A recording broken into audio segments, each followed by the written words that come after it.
Sir ఒకటి sir ముఖ్యంగా ఈ హెరిటేజ్ సంస్థ గురించి అసెంబ్లీలో మాట్లాడడం చాలా దారుణం అండి. అది కూడా ఒక లైవ్లీహుడ్ వాళ్ళ ఫ్యామిలీ బిజినెస్. ఏదైతే ఎగ్జాక్ట్‌లీ. మేడం గారు ఏదైతే మేడం గారు భువనేశ్వరి గారో, బ్రాహ్మణి గారో వాళ్ళు ఒక మీటింగ్ పెట్టుకొని వాళ్ళు వాళ్ళ ఏదైతే లైవ్లీహుడ్ అయినటువంటి వాళ్ళ ఫ్యామిలీ బిజినెస్ ని వాళ్ళు మాట్లాడుకోవాలి. వాళ్ళు సమాధానం చెప్పుకోవాలండి. ఎందుకంటే అవును. ఈయన రాష్ట్రానికి ముఖ్యమంత్రి గాని హెరిటేజ్ కి ఇతనికి సంబంధం లేదు పాపం. వాళ్ళు అవును. సమాధానం చెప్పాలి. కానీ ఈయన ప్రతిష్టాత్మకమైన హెరిటేజ్ గురించి మీరు డ్యామేజ్ చేస్తున్నారు అంటూ ఆయన కడు బాధపడడం. దాని గురించి అచ్చెన్నాయుడు గారు ఆయన విలువైన సమయాన్ని, ఆయన హ్మ్. ఎనర్జీని మొత్తం మండలిలో. గట్టిగా గర్జిస్తూ అసెంబ్లీలో అనవసరంగా ఆయన ఎనర్జీని దానికి వాడేస్తున్నారు. ఆ నియోజకవర్గ సమస్యల గురించి వాడకండి. హెరిటేజ్ మంచిది. హెరిటేజ్ హ్మ్. గురించి మాట్లాడతారా? అంటూ అసలు ఎవరా హెరిటేజ్? అసలు హెరిటేజ్ గురించి అసెంబ్లీలో మీకిచ్చే టైం 5 నిమిషాలే కదా! ఆ సభాపతి గారు చెప్తారు. ఉప సభాపతి గారు రఘురామ కృష్ణరాజు గారు 5 నిమిషాలు మీకు ఒక్క నిమిషం కూడా పెరగకూడదని. ఈ 5 నిమిషాల్లో మీ జిల్లాలో, మీ మండలాల్లో రోడ్లు లేవు. తర్వాత జల్ జీవన్ మిషన్ ద్వారా వచ్చేటటువంటి ట్యాప్ వాటర్ కొన్ని ఏరియాలో అందట్ల. వాటి గురించి మాట్లాడండి. వీధి లైట్లు లేవు. వీధి లైట్లు లేవు. తర్వాత డ్రైనేజీ సంస్థలు వచ్చేది వర్షాకాలం. మీరు సైడ్ కాలువలు వేస్తున్నారు గానీ రోడ్లు వేయట్లేదు. ఆ రోడ్లలో నేను చెప్తే అబద్ధమన్నారా పాపం తెనాలి శ్రావణ్ కుమార్ గారు అసెంబ్లీ సాక్షిగా అయ్యా తాడికొండ నుంచి హైకోర్టుకెళ్ళే ఘాట్ రోడ్‌లో యాక్సిడెంట్లు అయిపోతున్నాయి. హ్మ్. సచివాలయంకెళ్ళే రూట్ సరిగ్గానే లేదు. తిడుతున్నారు ఎమ్మెల్యేలు ఏంటయ్యా ఏం చేస్తున్నారని మమ్మల్ని అన్నారు. మరి మిగతా వాళ్ళేం చెప్తారంటే రోడ్డు మీద పాలు పోస్తే ఎత్తుకోవచ్చంట. రోడ్డు మీద పాలు పోయండి. టీ, డికాషన్ అన్నీ కలిపి ఎత్తేసుకోవచ్చు మీరు. అంటే మీరు పాలు పోస్తే అదే టీ అయిపోతుంది. అదే డికాషన్ కూడా అయిపోతుందండి. అన్ని దాంట్లో హ్మ్. ఉంటున్నాయి. అక్కడ చెత్తా చెదారం. సో, అసలు ఇంత లోతు నుంచి పైకెళ్తున్న బస్సు మీద పోతుంటే నడువులు ఇరిగిపోతున్నాయండి. పాపం డ్రైవర్‌లైతే "ఏమమ్మా మీరు ఒక్కసారి ఎక్కినందుకే అంత బాధపడితే 4 హ్మ్. ట్రిప్పులు రోజు పోయొస్తున్నాం. వెళ్ళాలి కదా! మా గురించి మీరు చెప్పొచ్చు కదా! మా గురించి మీరు మీడియాలో చెప్పొచ్చు కదా మేడం గారు" అంటారు. ఓపెన్‌గా అండి. చాలా దారుణం. 4 రౌండ్‌లు పాపం వాళ్ళు వెళ్ళొచ్చి మేము రూ. 100కి చిల్లర అడిగితే కూడా ఇవ్వట్లేదండి. ఎందుకంటే టికెట్లు లేవు. ఎక్కిన 10 మంది, 20 మంది మగవాళ్ళు తప్ప మిగతా అంతా ఆడవాళ్ళు ఎక్కిస్తున్నారు. వాళ్ళు హ్మ్. దిగిపోతే ఆర్‌టీసీ వాళ్ళు దిగిపోతే రిటైర్మెంట్ అయితే 1500 పెన్షన్ అండి. షుగర్, బీపీ డబ్బులు గూడా రావు. కొడుకులు, కూతుర్లు ఎక్కడో ఉంటారు. హ్మ్. అడగడానికి కూడా పాపం వాళ్ళ మనసు ఒప్పదు. అరె! వాళ్ళకి దిగిపోయాక ఒక 5,000, 10,000 ఎంతో పాపం పెన్షన్ పెట్టండి సార్. అసలు ఆ ఆర్‌టీసీ ఉద్యోగం వాళ్ళు ప్రాణాలకి తెగించి కాపాడుతారు. వాళ్ళు సక్రమంగా పోతేనే మనం వెళ్ళకపోతాం. లేపోతే పోయే ప్లేస్ వేరే ఉంటది. సో, ఈ మాదిరిగా వాళ్ళు 10 ట్రిప్పులు పోయొస్తూ, 5 ట్రిప్పులు వెళ్ళొస్తూ నడుములు ఊడిపోతున్నాయండి. ఇంటికెళ్తే పడుకుంటే తినడానికి కూడా టైం లేక సోయి లేకుండా నిద్రపోతున్నాం అంటున్నారు సార్. సో, ఇక్కడ హెరిటేజ్ సంస్థ గురించి మాట్లాడాల్సినటువంటి పరిస్థితి విలువైన సమయం అసెంబ్లీలో కేటాయించకండి. హ్మ్. అసలు హోమ్ మినిస్టర్ గారు అసలు మాట్లాడనే కూడదు. ఆ లైవ్లీహుడ్ బిజినెస్ వాళ్ళొస్తారు. బ్రహ్మిణి గారొస్తారు. బూనం వచ్చిద్ది. వాళ్ళు చెప్పుకుంటారు. మా హెరిటేజ్ మంచిది. ఇందాక చూడండి నిన్న ఆవిడొచ్చారు. ఆవిడొచ్చి చక్కగా ఒక 15 నిమిషాలు, 20 నిమిషాలు ఆవిడ హెరిటేజ్ గురించి ఎక్కడి నుంచి వచ్చింది అంతా మాట్లాడారు. చక్కగా బావుంది. వాళ్ళు మాట్లాడాలా. మీరెవరు? మీరెందుకు సమర్థిస్తున్నారు? మీకేం సంబంధం? హిందాపూర్ కంపెనీ ఓనర్ ఎవరు?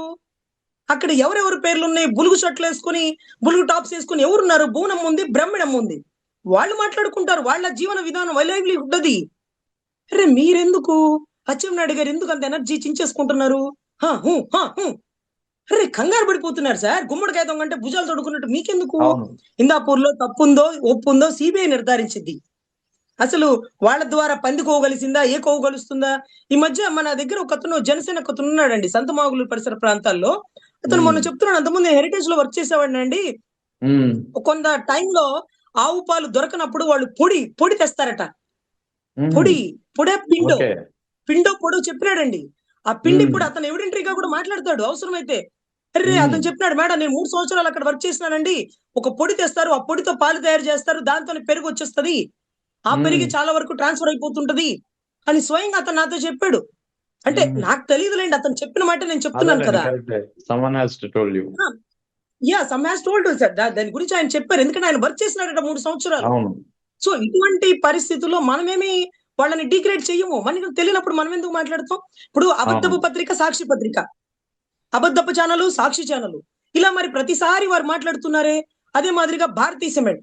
భారతీ హ్మ్. సిమెంట్‌లో 50% ఇంటర్నేషనల్ కంపెనీ వాళ్ళ షేర్లు, 50% వీళ్ళవి. మరి ఇంటర్నేషనల్ కంపెనీ డ్యామేజ్ అయిపోతుందిగా. వాళ్ళు పార్ట్నర్స్ కదా! మొత్తం మంది కాదు గదా! సో, ఇట్లా మనము మాత్రం అవతలోడి మీద బురద జల్లేయొచ్చు. వాడు హ్మ్. మాత్రం ఒక చిన్న నీటి బొట్టు ఇసిరేయంగానే అర్రెరే! నేను తడిసిపోయాను, నేను మొక్కొచ్చాను, నేను మొలకొచ్చానంటే అదవుతదా అండి? ఇది ఉమ్, ఇది రాజకీయాల్లో ఒకరినొకరు ఇప్పుడు నన్ను 100 మాటలు తిడుతున్నారు. ప్రధానికి నేను నిరూపించుకోవాల్సిన పని లేదు. సరే అవును. రాజకీయాల్లో ఇక్కడ దాకా వచ్చాం, తిడతారు, తిట్టించుకోవాలి, పడాలి. ఇక అన్నిటికీ ఒక రోజు బాధపడతాం, రెండో రోజు బాధపడతాం, మూడో రోజు అలవాటైపోతది. సో అదే మాదిరిగా మీరు ఏదో పరువు నష్టానికి వేసేసినట్టున్నారు. మరి పాలలో పాల శాతం చాలా తక్కువగా ఉందని, పెరుగులో కల్తీ ఉందని ₹1,00,000 పెనాల్టీ వేసినప్పుడు మారు మాట్లాడకుండా కట్టింది మీరే. కేరళ అయితే అవును. పూర్తిగా బ్యాన్ చేసేసింది.